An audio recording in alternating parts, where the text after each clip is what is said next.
मैं हूं नूजल चौहान और आप देख रहे हैं हमारा खास कार्यक्रम विश्लेषण। आज हम बात करेंगे जीन पियाजे के संज्ञानात्मक विकास के सिद्धांत के बारे में, जिसे हर शिक्षक और भविष्य के शिक्षक के लिए जानना बहुत जरूरी है। सबसे पहले, संज्ञानात्मक विकास क्या है? इसे ऐसे समझिए कि बच्चे कैसे सोचते हैं, सीखते हैं, समस्याएं हल करते हैं और अपने आसपास की दुनिया को कैसे समझते हैं। कल्पना कीजिए, एक बच्चा पहली बार एक गेंद देख रहा है। उसे छूना, उसे घुमाना, शायद उसे छकने की कोशिश करना, यही संज्ञानात्मक विकास है। तो जीन पियाजे कौन थे? वे एक स्विस मनोवैज्ञानिक थे जिनका जन्म 1846 में हुआ था और उन्होंने अपनी पूरी जिंदगी बच्चों के सोचने के तरीके को देखने में बिताई। उन्होंने 60 से ज्यादा किताबें लिखी, लेकिन उनका सबसे प्रसिद्ध काम बच्चों में बुद्धि की उत्पत्ति। पियाजे ने एक बड़ी बात पता लगाई, बच्चे सिर्फ छोटे बड़े लोगों की तरह नहीं सोचते। उनकी सोच जैसे जैसे विकसित होती है, वे अलग अलग चरणों से गुजरते हैं। चलिए पियाजे के संज्ञानात्मक विकास के सिद्धांत की 4 अवस्थाओं को समझते हैं। नंबर 1, संवेदी गामक अवस्था। यह जन्म से लेकर 2 साल तक की होती है। बच्चे अपनी दुनिया को अपनी इंद्रियों, छूना, देखना, चखना के जरिए समझते हैं। वे अभी भाषा का इस्तेमाल नहीं करते, लेकिन वे हर अनुभव से सीख रहे होते हैं। कभी किसी खिलौने को कंबल के नीचे छुपाया है और बच्चे को लगता है कि वह चला गया। ऐसा इसलिए है क्योंकि वे अभी वस्तु स्थायित्व सीखना शुरू कर रहे हैं। यह विचार कि चीजें तब भी मौजूद होती हैं जब आप उन्हें देख नहीं सकते। दूसरी अवस्था, पूर्व संक्रियात्मक अवस्था, 2 से 7 वर्ष की उम्र।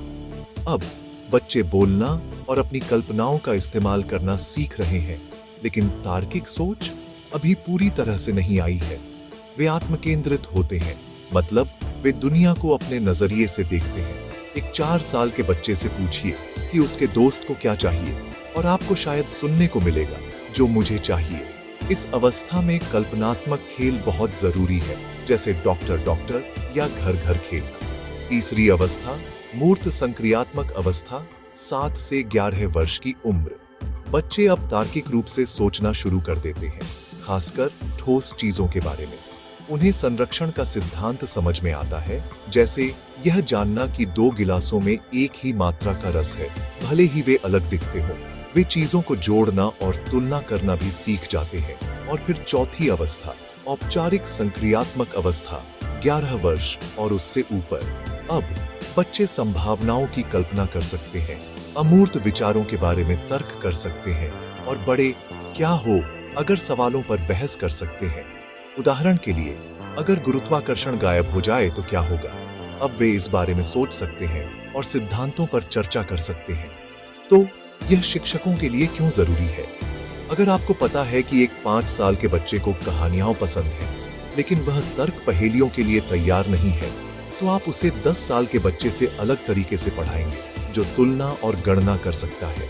और उन किशोरों के लिए जिन्हें बहस पसंद है, समूह चर्चा और परियोजनाएं लाइए।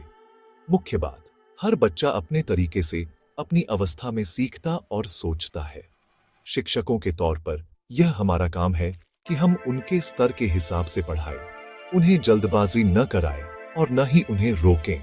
जीन पियाजे के अनुसार स्कीमा क्या है? स्कीमा वह तरीका है जिससे बच्चा दुनिया को समझने की कोशिश करता है। जब बच्चा किसी चीज को बार बार देखता, छूता या अनुभव करता है, तो उसका दिमाग उस चीज के बारे में एक स्कीमा बना लेता है। उदाहरण 1, सेब का स्कीमा। एक छोटा बच्चा पहली बार सेब देखता है, उसे लाल रंग का, गोल और खाने लायक चीज मानता है। अब उसके दिमाग में सेब का स्कीमा बन गया। फिर अगर वो लाल गेंद देखता है, तो हो सकता है वह सोचे ये भी सेब है, लेकिन बाद में जब वह देखता है कि गेंद को नहीं खाया जा सकता, तो वह अपने स्कीमा को सुधारता है। उदाहरण 2, कार का स्कीमा। बच्चा सड़क पर एक कार देखता है, 4 पहिए, आवाज करती है, चलती है। अब वह हर 4 पहिए वाले वाहन को कार कहने लगता है, ट्रक, बस, ऑटो, सबको। लेकिन धीरे धीरे वह सीखता है कि ट्रक और बस अलग होते हैं। फिर वह अपने स्कीमा को अपडेट करता है। तो स्कीमा क्या करता है? 1, नई जानकारी को समझने में मदद करता है। 2, पहले से बनी सोच को अपडेट करता है। 3, अनुभव के आधार पर विकसित होता है। स्कीमा के 2 काम। 4, सामीकरण, असिमिलेशन, जब बच्चा नई चीज को अपने पुराने स्कीमा में फिट करता है, जैसे लाल गेंद को सेब समझ लेना। 5. समायोजन, अकोमोडेशन, जब बच्चा स्कीमा को बदलता है ताकि नई जानकारी फिट हो सके, जैसे समझ जाना कि गेंद और सेब अलग चीज है। निष्कर्ष, कंक्लूजन, स्कीमा यानी सोचने का ढांचा। बच्चा जैसे जैसे नया अनुभव करता है, उसका दिमाग नई फाइलें, स्कीमा बनाता है, पुराने को अपडेट करता है और इसी से बुद्धि का विकास होता है। पियाजे के सिद्धांत पर इस गाइड को देखने के लिए धन्यवाद। अगर आप शिक्षक बनने के रास्ते पर हैं, तो याद रखिए, यह सिर्फ परीक्षाओं के लिए नहीं है, यह कक्षा के लिए भी आपका रोड मैप है।